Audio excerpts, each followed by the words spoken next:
like walking through the sky where the stars come and go. It's the light within my reach, not as distant as it seemed. Dreams are moments, night is long, yet we linger in the past. Tell me, do you feel the same? I can take you far, far away, far enough for us to disappear. Should you feel a little scared, know that I'm still right here. It will be a little bittersweet, it might even feel a bit surreal.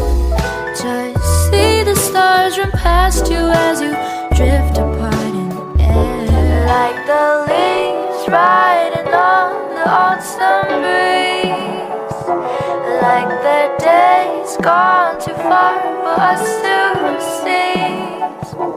We move on and live it as it is, but once in a while, let the reminiscence brighten this.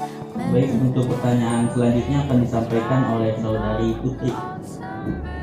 Menurut Bapak, bagaimana respon siswa terhadap pembelajaran saat pandemi COVID-19? Ya, pembelajaran saat COVID ya. Jadi kemarin informasi untuk pandemi COVID kan itu benar-benar dadakan ya. Jadi persiapan guru maupun siswa itu tentunya sangat-sangat minim. Tidak ada persiapan ya, karena tidak ada sosialisasi ataupun pelatihan bagaimana menghadapi pandemi waktu itu. Akhirnya pembelajaran yang dilakukan dengan keterbatasan yang ada, pembelajaran yang dilakukan oleh guru terhadap siswa tentunya banyak yang mengkondisikan. Terlebih guru-guru khususnya di SD secara umum, saya rasa itu untuk masalah IT dan internet ya, itu sangat-sangat minim. Artinya setahun pertama itu dilakukan guru-guru untuk mengenal bagaimana cara mengajar dengan jarak jauh. Dalam hal ini fasilitasnya tentunya HP ataupun komputerisasi berupa laptop atau komputer di rumah begitu. Nah, dari penerimaan siswa juga banyak yang awalnya siswa banyak yang tidak kenal dengan HP, terus dengan adanya pandemi di tahun pertama mau nggak mau mereka belajar bagaimana cara menggunakan HP dan nge-link internet untuk menerima pembelajaran. Untuk di awal pembelajaran pada saat pandemi itu kita banyak menggunakan HP, khususnya di WA, baik WA pribadi maupun WA grup. Jadi soal-soal atau tugas yang diberikan atau materi yang diberikan oleh guru ke siswa itu banyak melalui WA grup. Nah, itu untuk pembelajaran kita di tahap awal. Tapi untuk di tahun kedua itu guru-guru banyak yang sudah mahir ya, mampu menggunakan fasilitas internet khususnya di Google Form ataupun Classroom dan WA Group. Sampai sekarang masih menjadi fasilitas untuk info tercepat ya. Selanjutnya dikembangkan melalui Google Form dan Classroom. Gitu. Terus penerimaan siswa juga sudah bagus ya, sudah mulai menyesuaikan.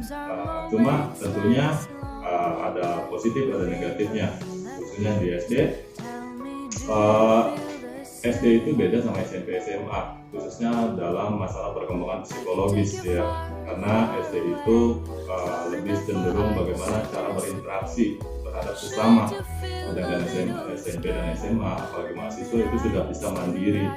Jadi kalau di SD tidak ada interaksi sosial, itu sangat-sangat minim, di mana secara psikologis dan naluri siswa seumuran SD itu ketika mereka akrab dengan gadgetnya itu akhirnya ada yang hilang ya, khususnya masa-masa bermain mereka, masa-masa mereka harus berinteraksi terhadap sesama.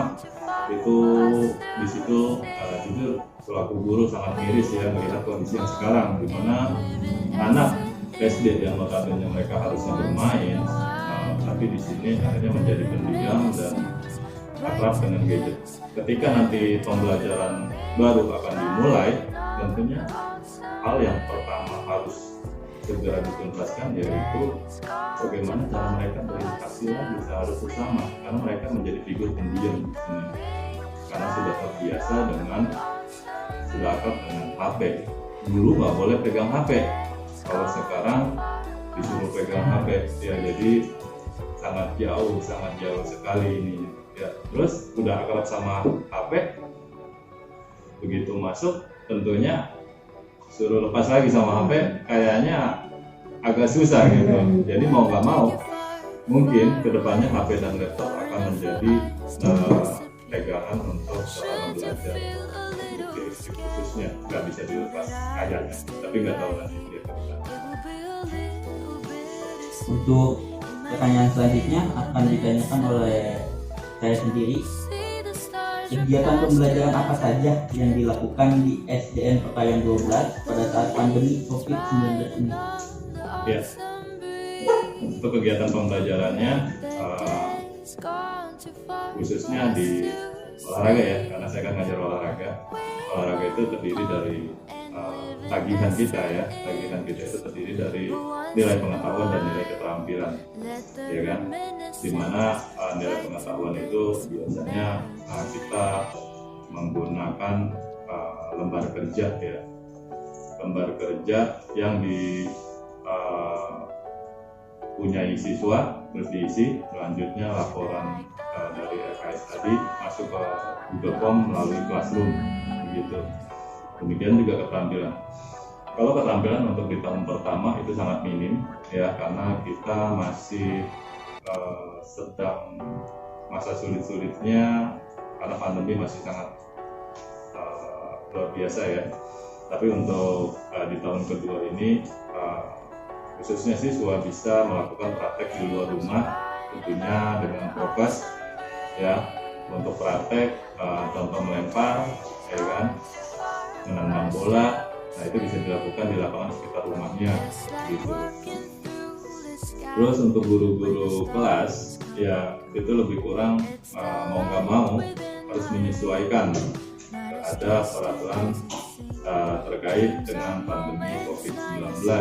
Jadi untuk kurikulum ya, pencapaian kurikulum tentunya tidak bisa 100% karena ada beberapa materi yang terhambat karena tidak bisa berinteraksi dengan luar secara bebas ya. Jadi tidak 100% kurikulum bisa terjalani, tapi berupaya mengkondisikan terhadap lingkungan dan suasana pandemi gitu. Alhamdulillah, saya dan 6 teman saya telah melakukan wawancara kepada kepala sekolah dan guru pamong SDN Pekayon 12 Pagi, yaitu kepada Bapak Pipin Arifin SPD selaku kepala sekolah dan Bapak Arafat Fahlevi MPD selaku guru pamong. Wawancara ini bertujuan untuk memenuhi salah satu mata kuliah pengenalan lingkungan persekolahan atau PLP1.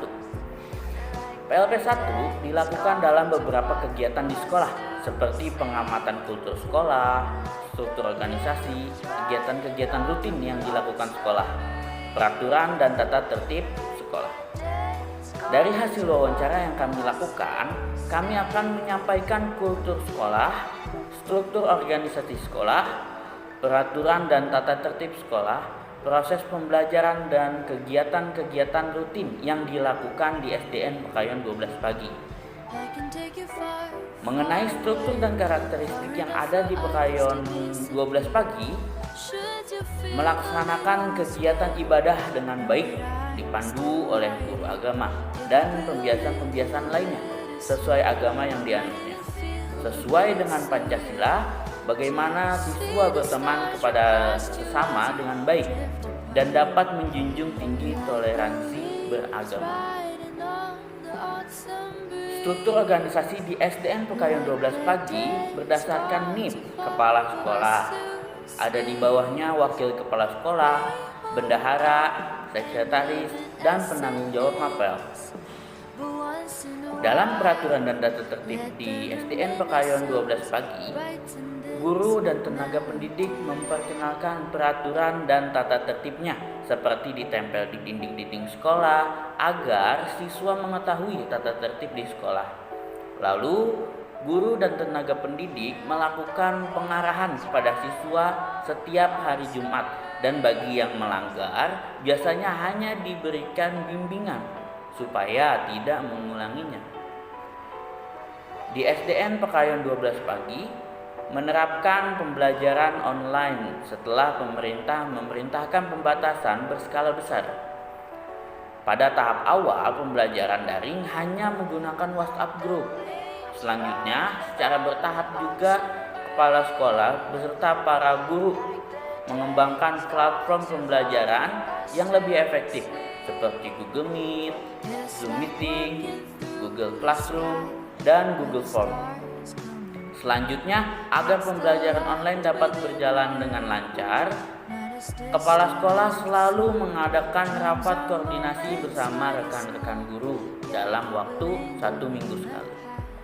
Dan adapun kegiatan-kegiatan rutin yang dilakukan yaitu ketika sebelum datangnya virus COVID-19 ini, yaitu kegiatan upacara bendera, kepramukaan, dan ekstrakurikuler lainnya seperti marawis, rebana, futsal, dan lain sebagainya. It might even feel a bit surreal. Just see the stars run past you as you drift apart in the air, like the leaves riding on the autumn breeze, like the days gone too far for us to see. We move on and live it as it is, but once in a while let the reminiscence brighten it